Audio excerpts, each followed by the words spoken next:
Hello ನನ್ನ ಕುಟುಂಬದವರೇ, ಹೇಗಿದ್ದೀರಾ ಎಲ್ಲರೂ? ಇವತ್ತು ನಾನು ನಿಮಗೆ ಈಸಿ ಅಂದರೆ ಕರೆಕ್ಟಾಗಿ ಖಂಡಿತವಾಗ್ಲೂ ಫೇಲ್ ಆಗಲ್ಲ ಆ ರೀತಿ ಶೀರವನ್ನು, ಅಂದರೆ ನಮ್ಮೀಜೆ ಇದಕ್ಕೆ ಶೀರ ಅಂತ ಹೇಳ್ತಾರೆ, ನೀವು ಕೆಲವರು ಕೇಸರಿ ಬಾತ್ ಕೂಡ ಹೇಳ್ಬೋದು. ಅದನ್ನು ಯಾವ ರೀತಿ ಮಾಡೋದು ಅಂತ ಹೇಳಿ ಕರೆಕ್ಟಾಗಿ ಹೇಳಿಕೊಡ್ತಾ ಇದ್ದೀನಿ. ಯಾವುದಕ್ಕೆ ಯೂಸ್ ಮಾಡೋದಿಲ್ಲ ಹೇಳಿ? ಪೂಜೆ ಇರಲಿ, ಫಂಕ್ಷನ್ ಇರಲಿ, ಎಲ್ಲದಕ್ಕೂ ಶೀರ ತುಂಬ ಇಷ್ಟ. ಬ್ರೇಕ್ಫಾಸ್ಟಿಗೆ, ಸಂಜೆಗೆ, ಯಾವುದಕ್ಕೆ ಕೂಡ ಇದು ಸರಿಯಾಗಿ ಸೂಟ್ ಆಗುತ್ತೆ. ಸ್ವೀಟ್ ಮಾಡುವಾಗ ಎಲ್ಲರಿಗೆ ಫಸ್ಟಿಗೆ ನೆನಪು ಬರೋದು ಶೀರ, ಕೇಸರಿ ಬಾತೆ ನೆನಪು ಬರೋದು. ಹಾಗೂ ತುಂಬ ಈಸಿ ಕೂಡ ಇದು. ಇದಕ್ಕೆ ಇಂಗ್ರೀಡಿಯೆಂಟ್ಸ್ ಜಾಸ್ತಿ ಇಲ್ಲ, ಬೇಗನೆ ಆಗುತ್ತೆ, ಹಾಗೂ ಹಾಗೇ ಟೇಸ್ಟ್ ಕೂಡ ಇರುತ್ತೆ. ತುಪ್ಪ ಎಲ್ಲ ಹಾಕೋದ್ರಿಂದ ಎಲ್ಲರಿಗೂ ತುಂಬ ಇಷ್ಟವೂ ಆಗುತ್ತೆ. ಹಾಗಾಗಿ ಇವತ್ತು ನಾನು ನಿಮಗೆ ಹೇಳಿಕೊಡ್ತಾ ಇದ್ದೀನಿ ಯಾವ ರೀತಿ ಕೇಸರಿ ಬಾತ್ ಅಥವಾ ಶೀರವನ್ನು ಮನೆಯಲ್ಲಿ ಈಸಿಯಾಗಿ ಮಾಡ್ಬೋದಂತ ಹೇಳಿ. ಓಕೆ, ಇನ್ನು ತಡ ಯಾಕೆ, ಬನ್ನಿ ಬೇಗನೆ ಸ್ಟಾರ್ಟ್ ಮಾಡೋಣ. ಫಸ್ಟಿಗೆ ನಾನಿಲ್ಲಿ ಪಾತ್ರೆ ತಗೊಂಡು ಅದಕ್ಕೆ ಒಂದು ಕೇವಲ ಕಾಲು ಸ್ಪೂನಷ್ಟು ನಾನು ತುಪ್ಪವನ್ನು ಹಾಕ್ತೀನಿ. ತುಪ್ಪ ಸ್ವಲ್ಪ ಕರಗಿದಾಗ ಇದಕ್ಕೆ ನಾನು ಸ್ವಲ್ಪ ಗೋಡಂಬಿ ಹಾಕ್ತಾಯಿದ್ದೀನಿ. ಗೋಡಂಬಿ ಸ್ವಲ್ಪ ತುಪ್ಪದಲ್ಲಿ ಕಲರ್ ಬರಬೇಕು, ಚೆನ್ನಾಗಿ ಫ್ರೈ ಆಗಬೇಕು, ತುಂಬ ಅಲ್ಲ, ಸ್ವಲ್ಪ ಕಲರ್ ಚೇಂಜ್ ಆದರೆ ಸಾಕು. ನೋಡಿ, ಈ ರೀತಿ ಸ್ವಲ್ಪ ತುಪ್ಪದಲ್ಲಿ ಫ್ರೈ ಮಾಡಿದರೆ ತುಂಬ ಚೆನ್ನಾಗಾಗುತ್ತೆ ಗೋಡಂಬಿ ಎಲ್ಲ. ಸ್ವಲ್ಪ ಕಲರ್ ಚೇಂಜ್ ಆಗುವಾಗ ನಾನು ಇದಕ್ಕೆ ಒಣ ದ್ರಾಕ್ಷಿ ಉಂಟು ನೋಡಿ, ಅದನ್ನು ಹಾಕ್ತಾಯಿದ್ದೀನಿ. ಅದನ್ನು ಇದರಲ್ಲಿ ಜಾಸ್ತಿ ಫ್ರೈ ಮಾಡೋದಿಲ್ಲ, ಸ್ವಲ್ಪ ತುಪ್ಪದ ಫ್ಲೇವರ್ ಬರಲಿ ಅಂತ ಹೇಳಿ ಸ್ವಲ್ಪ ಹೊತ್ತು ಫ್ರೈ ಮಾಡಿ ಇದನ್ನು ತೆಗಿತಾ ಇದ್ದೀನಿ. ಇವಾಗ ನಾನು ಒಂದು ಕಪ್ ತುಪ್ಪ ತೊಗೊಂಡಿದ್ದೀನಿ. ಸರಿಯಾಗಿ ನೋಡಿ, ನಾನು ಎಷ್ಟು ಹಾಕಬೇಕು ಏನಂತ ಹೇಳಿ ಕರೆಕ್ಟಾಗಿ ಹೇಳ್ತೀನಿ. ಒಂದು ಕಪ್ ತುಪ್ಪ ತೊಗೊಂಡಿದ್ದೀನಿ, ಒಂದು ಪಾತ್ರೆ ತೊಗೊಂಡಿದ್ದೀನಿ, ಗ್ಯಾಸ್ ಸ್ಲೋವಲ್ಲಿ ಇಟ್ಟಿದ್ದೀನಿ, ಜೋರಲ್ಲಿ ಇಡಲಿಲ್ಲ. ಅದಕ್ಕೆ ನಾನು ಕೇವಲ 2 ಸ್ಪೂನಷ್ಟು, ನೋಡಿ 1 ಸ್ಪೂನ್ ಆಯಿತು, ಇವಾಗ 2 ಸ್ಪೂನ್, ಕೇವಲ 2 ಸ್ಪೂನಷ್ಟು ನಾನು ತುಪ್ಪ ಹಾಕಿದ್ದೀನಿ. ಗ್ಯಾಸ್ ಸ್ಲೋವಲ್ಲಿ ಇಟ್ಟಿದ್ದೀನಿ. ತುಪ್ಪ ಸ್ವಲ್ಪ ಕರಗಿದ ಮೇಲೆ, ತುಂಬ ಬಿಸಿ ಆಗಲಿಕ್ಕೆ ಬಿಡಬೇಡಿ, ಸ್ವಲ್ಪ ಕರಗಿದ ಮೇಲೆ 1 ಕಪ್ಪಷ್ಟು ನಾನಿಲ್ಲಿ ರವೆಯನ್ನು ಯೂಸ್ ಮಾಡ್ತಾಯಿದ್ದೀನಿ. ಶೀರಾ ರವೆ, ಕೇಸರಿ ಬಾತ್ ರವೆ, ಸೆಮೋಲಿನ ರವೆ, ಸಜ್ಜಿಗೆ ರವೆ, ಏನು ಹೇಳ್ತೀನಿ ನೋಡಿ, ಸಣ್ಣ ರವೆ ಉಂಟು ನೋಡಿ, ಅದನ್ನು ಯೂಸ್ ಮಾಡಿದ್ದೀನಿ. ಅದನ್ನು ಗ್ಯಾಸ್ ಸ್ಲೋವಲ್ಲೇ ಇಟ್ಟು ನಾವು ಒಂದು 2ರಿಂದ 3 ನಿಮಿಷ ಆದರೂ ನಾವು ಇದನ್ನು ಫ್ರೈ ಮಾಡಲೇಬೇಕು. ಸರಿಯಾಗಿ ಈ ರೀತಿ ಫ್ರೈ ಮಾಡ್ತಾನೆ ಇರಿ, ಅಡಿ ತಾಗಲಿಕ್ಕೆ ಬಿಡಬೇಡಿ, ತಳ ತಾಗಲಿಕ್ಕೆ ಬಿಡಬೇಡಿ. ನೋಡಿ, ಈ ರೀತಿ ಫ್ರೈ ಮಾಡಬೇಕು. ಯಾವಾಗಲೂ ನಾವು ಕೇಸರಿ ಬಾತ್ ಅಥವಾ ಶೀರ ಮಾಡುವಾಗ ತುಪ್ಪ ಸ್ವಲ್ಪ ಸಜ್ಜಿಗೆಯಲ್ಲಿ ಜಾಸ್ತಿನೇ ಇರಬೇಕು. ಅಂದರೆ ರವೆ ಉಂಟು ನೋಡಿ, ರವದಲ್ಲಿ ತುಪ್ಪದ ಪ್ರಮಾಣ ಸ್ವಲ್ಪ ಜಾಸ್ತಿ ಇರಬೇಕು, ಆವಾಗ ಸರಿಯಾಗಿ ತುಪ್ಪ ಎಳ್ಕೊಂಡು ಚೆನ್ನಾಗಿ ಫ್ರೈ ಆಗುತ್ತೆ. ಡ್ರೈ ಇರಬಾರ್ದು. ನೋಡಿ, ನೋಡ್ತಾ ಇದ್ದೀರಿ ನೀವಿಲ್ಲಿ, ತುಪ್ಪದ ಪ್ರಮಾಣ ಸ್ವಲ್ಪ ಜಾಸ್ತಿ ಉಂಟು, ಸಜ್ಜಿಗೆನೇ ಸ್ವಲ್ಪ ಕಮ್ಮಿ ಉಂಟು, ಅಂದರೆ ರವೆ ಸ್ವಲ್ಪ ಕಮ್ಮಿಗೆ.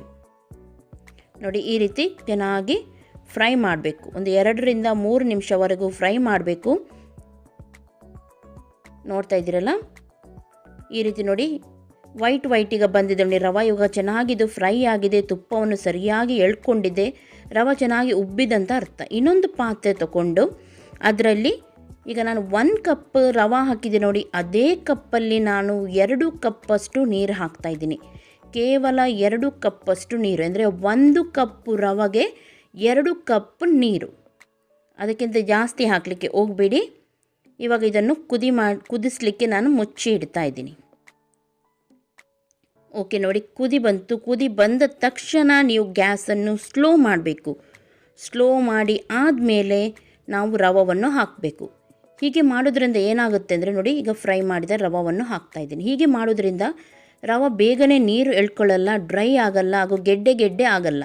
ಹಾಗಾಗಿ ಗ್ಯಾಸನ್ನು ಸ್ಲೋ ಮಾಡಿ ಆದಮೇಲೆ ನೀವು ಆಮೇಲೆ ರವೆಯನ್ನು ಇದಕ್ಕೆ ಮಿಕ್ಸ್ ಮಾಡಬೇಕು. ಚೆನ್ನಾಗಿ ನೋಡಿ, ಈ ರೀತಿ ಮಿಕ್ಸ್ ಮಾಡಿ, ಒಂದು ಕೂಡ ಗೆಡ್ಡೆ ಬರಲ್ಲ. ಈ ರೀತಿ ಮಾಡಿದರೆ ನೀವು ಸರಿಯಾಗಿ ನಾನು ಹೇಳುವ ರೀತಿಯಲ್ಲೇ ಮಾಡಿ. ನೋಡಿ, ಇವಾಗ ನಾನು ಇದಕ್ಕೆ ಬರುವಾಗ ನಾನು ಇದಕ್ಕೆ ಕೇಸರಿಯನ್ನು ನೆನೆಸಿಟ್ಟಿದ್ದೆ ಬಿಸಿ ನೀರಲ್ಲಿ, ಅದನ್ನು ಹಾಕ್ತಾಯಿದ್ದೀನಿ. ನೀವು ಬೇಕಿದ್ದರೆ ಕಲ್ಲರನ್ನು ಕೂಡ, ಯೆಲ್ಲೋ ಕಲರ್ ಬರುತ್ತೆ ನೋಡಿ, ಅದನ್ನು ಕೂಡ ಯೂಸ್ ಮಾಡ್ಬೋದು. ಚೆನ್ನಾಗಿ ಮಿಕ್ಸ್ ಮಾಡಿ.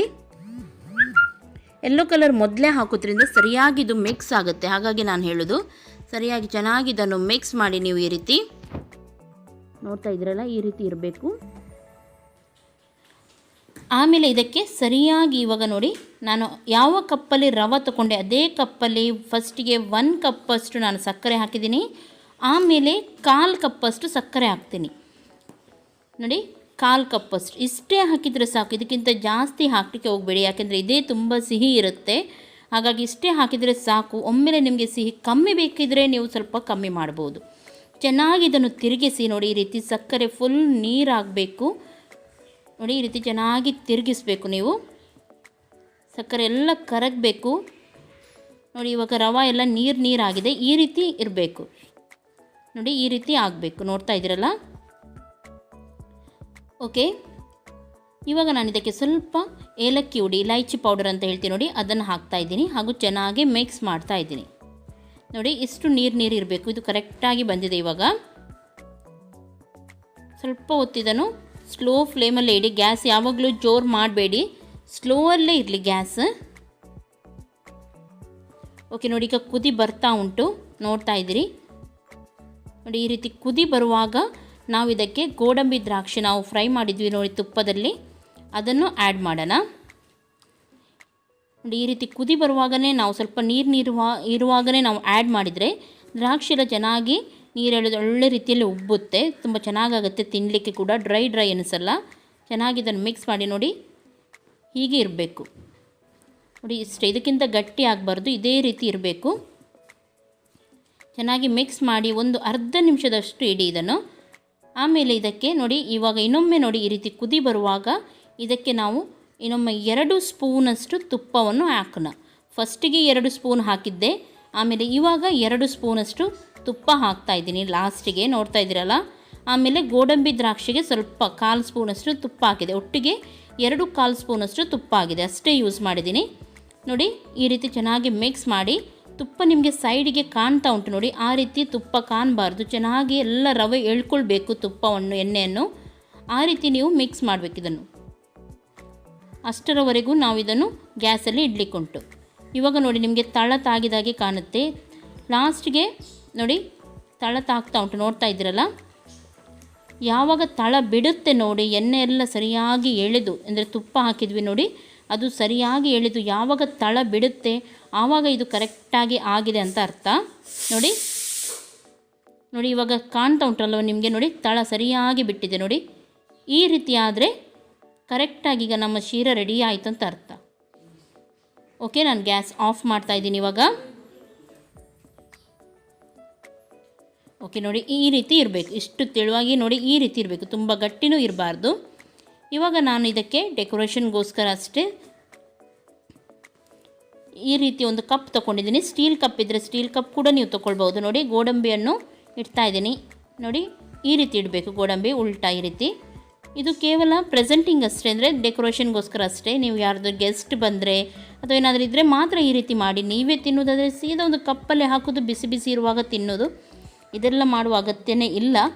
ಆದರೆ ಯಾರಾದರೂ ಗೆಸ್ಟ್ ಎಲ್ಲ ಬಂದರೆ ಅಥವಾ ಯಾರಿಗಾದರೂ ಪ್ರೆಸೆಂಟೇಷನ್ ತೋರಿಸ್ಲಿಕ್ಕಿದ್ರೆ ನೀವು ಈ ರೀತಿ ಮಾಡ್ಬೋದು ನೋಡಿ. ಸರಿಯಾಗಿ ಇದರ ಒಳಗೆ ಹಾಕಿ ಶೀರವನ್ನು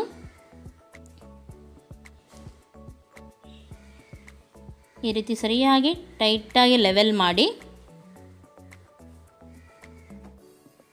ನೋಡಿ. ಈ ರೀತಿ ಲೆವೆಲ್ ಮಾಡಿದರೆ ಆಯಿತು ಕರೆಕ್ಟಾಗಿ. ಆಮೇಲೆ ಒಂದು ಪ್ಲೇಟಾಗಿ ಮಗುಚಿ ಹಾಕಿದರೆ ಆಯಿತು. ಯಾವುದಾದ್ರೂ ಪ್ಲೇಟ್ ಇದ್ದರೆ ನಿಮಗೆ ಯಾವ ರೀತಿ ಆಗುತ್ತೆ ನೋಡಿ, ಆ ರೀತಿ ಮಗುಚಿ ಹಾಕಿದರೆ ಆಯಿತು. ಇದನ್ನು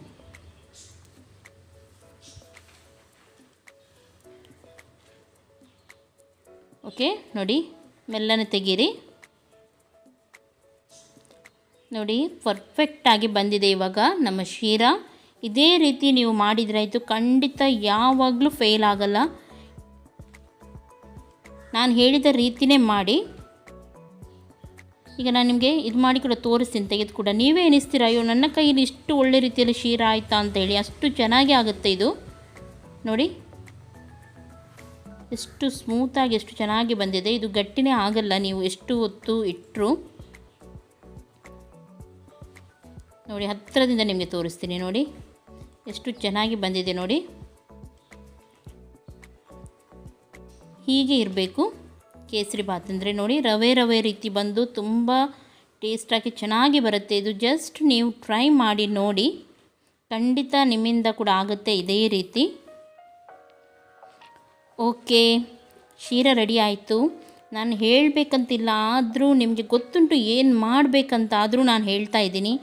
ಪ್ಲೀಸ್ ನಿಮಗೆ ಇಷ್ಟ ಆದರೆ ಅಲ್ಲಿ ಲೈಕ್ ಬಟನ್ ಉಂಟು, ಲೈಕ್ ಬಟನನ್ನು ಪ್ರೆಸ್ ಮಾಡಿ. ನನಗೆ ಗೊತ್ತು ನೀವು ಮಾಡ್ತೀರಂತ, ಆದರೂ ನಾನು ಹೇಳ್ತಾ ಇದ್ದೀನಿ. ಪ್ಲೀಸ್ ಲೈಕ್ ಬಟನನ್ನು ಪ್ರೆಸ್ ಮಾಡಿ. ನಿಮ್ಮ ಫ್ರೆಂಡ್ಸ್ ಜೊತೆ, ನಿಮ್ಮ ರಿಲೇಟಿವ್ಸ್ ಜೊತೆ ಅಥವಾ ಯಾರು ನಿಮಗೆ ಗೊತ್ತಿದ್ದಾರೆ ಅವರ ಜೊತೆ ಶೇರ್ ಮಾಡ್ತಾಯಿರಿ. ಫೇಸ್ಬುಕ್ಕಲ್ಲಿ, ವಾಟ್ಸಪ್ಪಲ್ಲಿ ಎಲ್ಲದರಲ್ಲಿ ಶೇರ್ ಮಾಡಿ. ಹಾಗೂ ಯಾರು ಇನ್ನೂ ಕೂಡ ಸಬ್ಸ್ಕ್ರೈಬ್ ಮಾಡಲಿಲ್ಲ ಅವರು ಸಬ್ಸ್ಕ್ರೈಬ್ ಮಾಡಿ. ಡೈಲಿ ನಾನು ಈಸಿಯಿಂದ ಈಸಿ, ಎಷ್ಟು ಈಸಿ ಆಗುತ್ತೆ ಅಷ್ಟು ಈಸಿಯಾದ ರೆಸಿಪಿ ಹಾಕಲಿಕ್ಕೆ ಟ್ರೈ ಮಾಡ್ತಾ ಇರ್ತೀನಿ. ಓಕೆ, ಎಲ್ಲರಿಗೂ ಟೇಕ್ ಕೇರ್, ಬಾಯ್ ಬಾಯ್.